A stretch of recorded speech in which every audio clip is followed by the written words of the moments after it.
अस्सलाम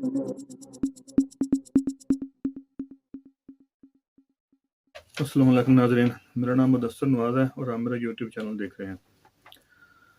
नाज़रीन, आज हम बात करेंगे जो शहबाज शरीफ और हमजा शहबाज को अदालत ने बाइज़्ज़त बरी कर दिया है उसके बारे में, और उसके जो असरात होंगे, मुमकिन असरात, उसके बारे में बात करेंगे। इस रिहाई को देखने के बाद जो सबसे पहली बात ज़हन में आती है वो ये है कि पाकिस्तान का जो अदालती निज़ाम है वो फौत हो चुका है, बिल्कुल मुर्दा है। उसमें कोई ऐसी जान या सकत नहीं है कि वो किसी ताकतवर आदमी को सजा दे सके, उसका एहतसाब कर सके, उसके खिलाफ तफ्तीश कर सके, कोई सबूत इकट्ठा कर सके और उसको सजा दे सके। ये इतना कमज़ोर हो चुका है, मुर्दे से भी ज़्यादा कमज़ोर हो चुका है, इसमें कोई जान नहीं है। एक और बात जो इससे साबित हुई है वो ये कि कुछ लोग, कुछ इदारे मुल्की कानून से बालातर हैं, उनका कोई कुछ नहीं बिगाड़ सकता। वो किसी कानून को, किसी अदालत को जवाबदेह नहीं है। वो जो चाहेंगे और जैसे चाहेंगे ये मुल्क उसी तरह चलेगा। वो जुर्म करेंगे, पैसा लूटेंगे, बाहर भेजेंगे, जायदादें बनाएंगे, उनको सबूत भी कोई पेश नहीं करना पड़ेगा और अदालतें उनका कुछ भी नहीं बिगाड़ सकेंगी।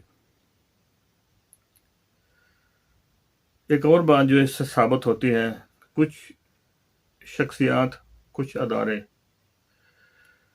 वो मुल्क के साथ मुखलिस नहीं है। अगर किसी शख्स को जो साहब इक़्तिदार है, साहब इख्तियार है और ताकतवर है, उसको इस मुल्क के साथ, इस मुल्क की आवाम के साथ, मुसलमानों के साथ थोड़ी सी भी हमदर्दी हो, थोड़ा सी भी खलूस हो उसके दिल में, तो वो इस तरह के मुजरिमों को इस तरह बरी नहीं होने देगा। वो पूरी कोशिश करेगा कि जो कानून के मुताबिक सजा बनती है वो दे। लेकिन ये चूंकि ऐसा नहीं हो रहा, तो इससे लगता है कि कुछ लोगों ने अपना खलूस, अपना ज़मीर बेच दिया। और जैसा कि आप लोग सुन रहे हैं NRO 2 का, तो ये उसी का शख्साना है, ये उसी की अगली किस्त है। एक और बात, ये जो कुछ हो रहा है इससे साबित होता है कि जो गैर मुल्की एजेंडा है वो मुल्की एजेंडे पर भारी है। जो हमारे मुल्क के मफादात हैं, जो हमारे मुल्क के फैसले हैं, उन पर गैर मुल्की फैसले, गैर मुल्की मफादात, गैर मुल्की एजेंडे वो ज़्यादा हैवी हैं। और वही लोग और वही इदारे इस मुल्क को चला रहे हैं जिनका मफाद पाकिस्तान के मफाद से ज़्यादा अहम है। उसमें जॉन बोल्टन का मंसूबा था, जो जॉर्ज बुश जूनियर का सिक्योरिटी एडवाइज़र था। उसने एक प्रोग्राम बनाया था कि पाकिस्तान को कमज़ोर करके इसको तोड़ दिया जाए। उसके लिए फौज तो वो उतार नहीं सकते इस दौर में।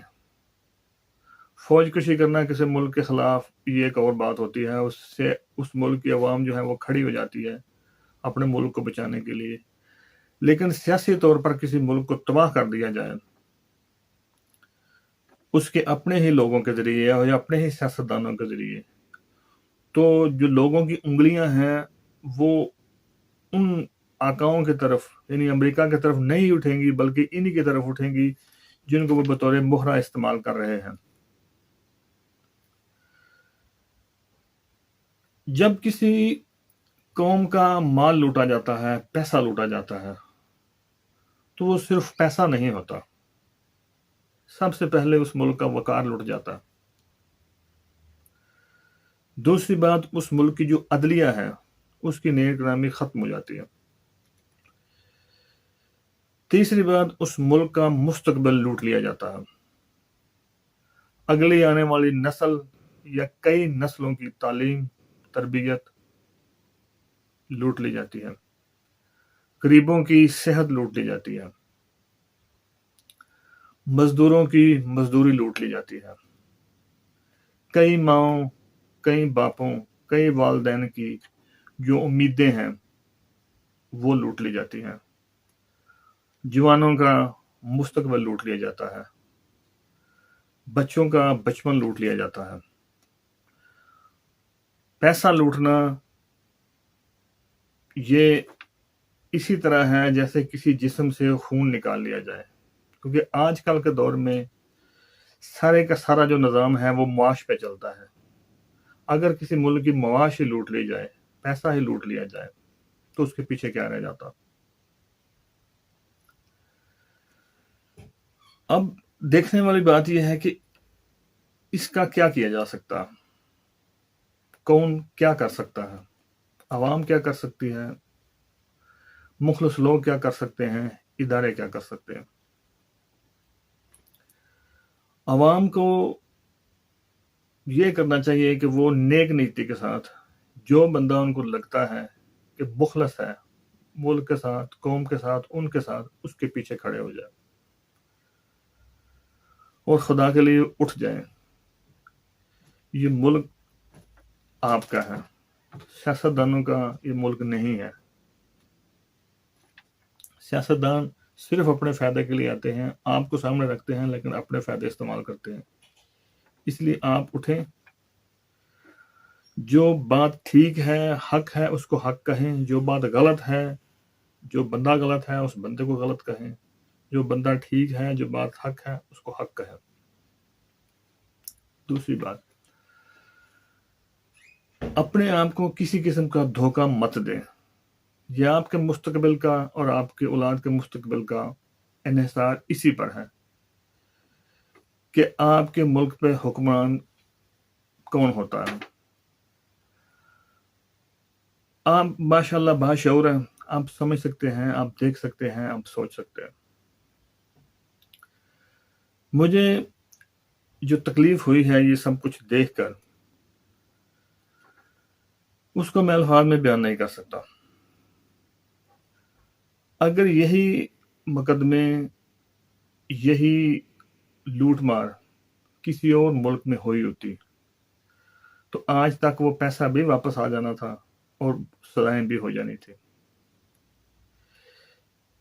लेकिन बदकिस्मती से हमारे मुल्क के साथ ऐसा नहीं हो रहा। मेरी अदलिया से यही गुजारिश है कि खुदा के लिए आप होश पकड़ें। ये जो पैसा लूटा गया है ये उन लोगों ने लूटा है जिन्होंने इस बात का हल्फ लिया था कि हम पाकिस्तान की बेहतरी के लिए, तरक्की के लिए काम करेंगे, और ये हाथ उठाकर उन्होंने हल्फ लिया है। इन्होंने ना सिर्फ पैसा लूटा है बल्कि अपने हल्फ की, जो उन्होंने अल्लाह को हाजिर नाज़िर जान के लिया था, उसकी खिलाफ वर्जी भी की है। अवाम के पास जो सबसे आखिरी हरमा होता है, जो आखिरी फोरम होता है, वो अदलिया होती है। अगर अदलिया ही चोरों के साथ मिल जाए, चोरों की साथी बन जाए, तो आम आवाम कद कहाँ जाए। ये सारे काम से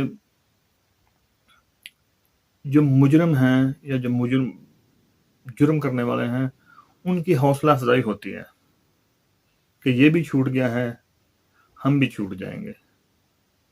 जिससे जो कानून का खौफ है, कानून का डर है, एहतसाब का डर है, वो खत्म हो जाता है।